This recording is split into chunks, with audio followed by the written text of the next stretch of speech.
The saying goes, actions speak louder than words. But inaction also speaks louder than words, and that's what we're dealing with right now.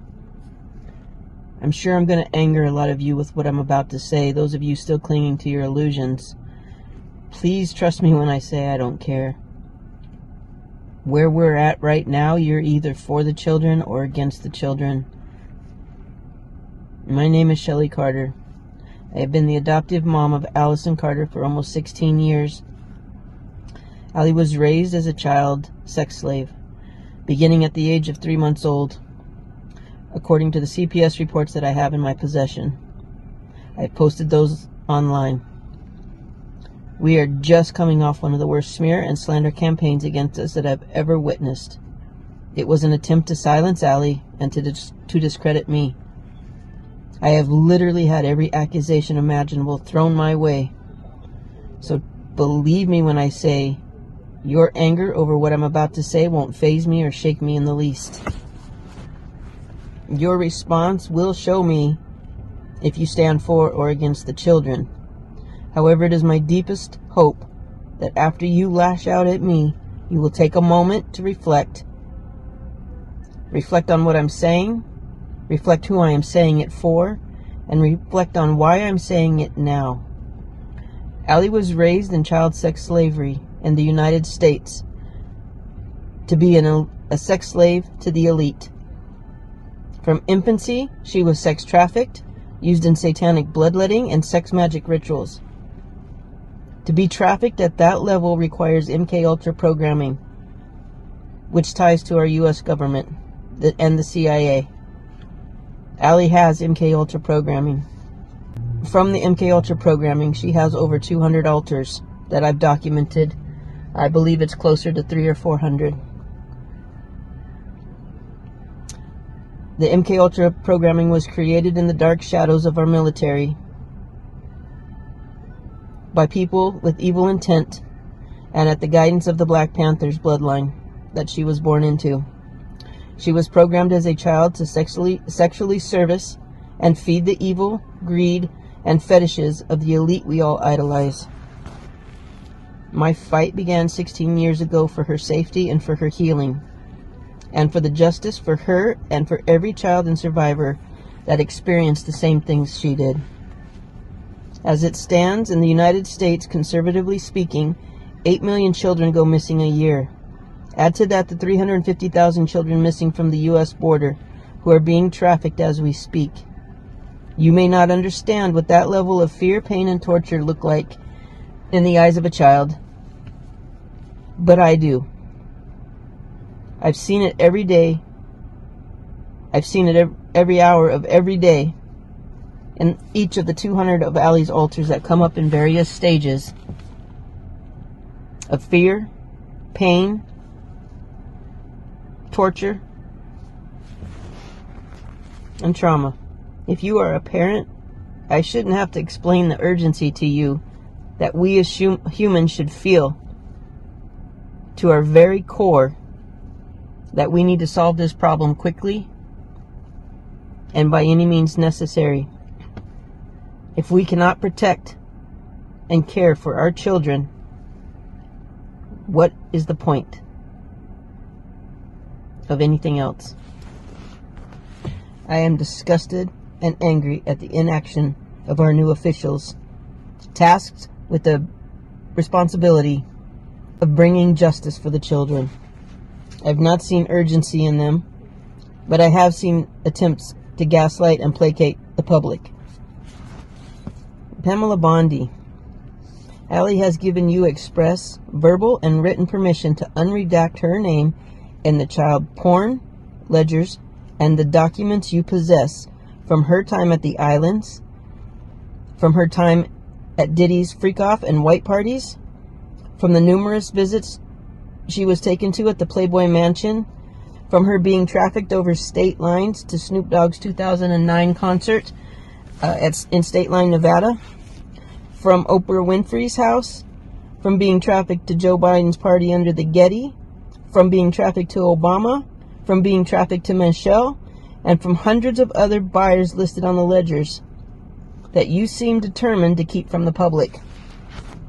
Shame on you. You countered Allie's public request to unredact her name, stating you, and I quote, would be keeping survivors' names redacted for their safety. I wonder how Virginia feels about your concern for her safety. I'll tell you how I feel. I, Allie's mom, am doing everything in my power to keep Allie safe, while you're doing everything in your power to keep the buyers of children safe. We are not the same. Am I really to believe in the last 90 days that you could not release information on a single child sex slave buyer? It has been 90 days since you promised to release the Epstein buyers the following day. That was a lie. You said the files were on your desk. That was also a lie. You said there was a truckload of documents and ledgers, but there were only 100 to 200 survivors. That is also a lie. There are thousands and thousands of survivors that span decades, some living and some dead. We, the American people, are disgusted and exhausted by the games and the lack of urgency coming from your office regarding the children. No one asked you to give a timeline on the release of the information. You volunteered that on your own, and then you lied to every child and survivor when you failed to keep your promise.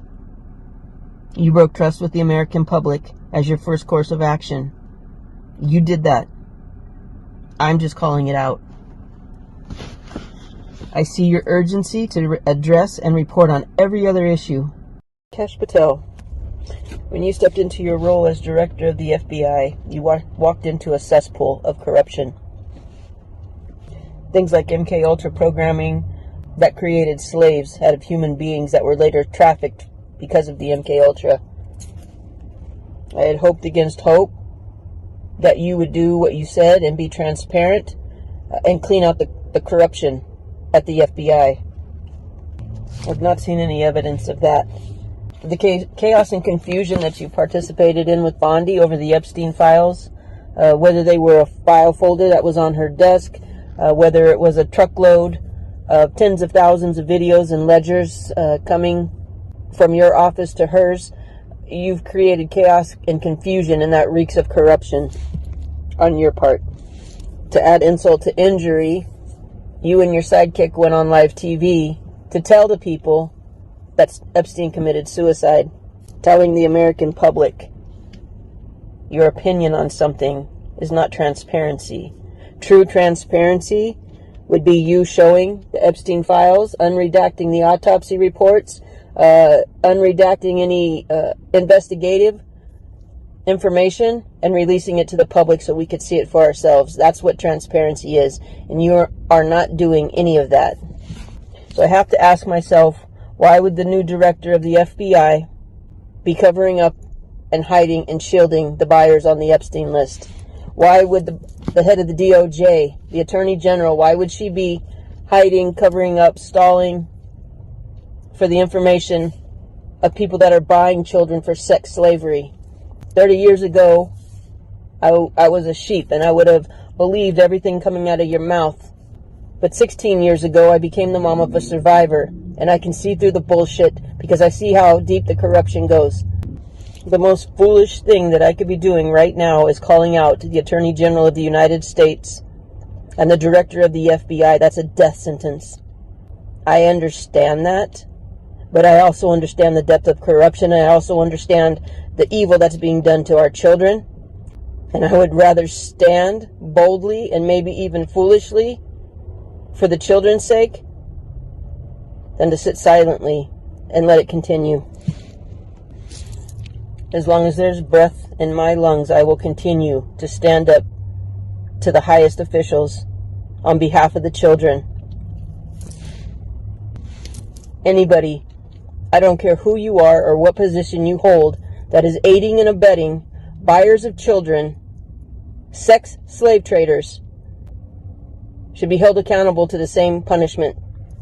President Trump, will you please audit your people that are in charge of the Epstein list, that are in charge of the Diddy list, and that are supposed to be acting on behalf of the children, because I've not seen an ounce of urgency. I've not seen an ounce of transparency in any of them. To the rest of America, I will continue to stand for the children. I will continue to be a voice for the children and the survivors, even if it costs me my life. But I am asking you to raise your voices with me, because this is on our watch. This is our responsibility. God bless.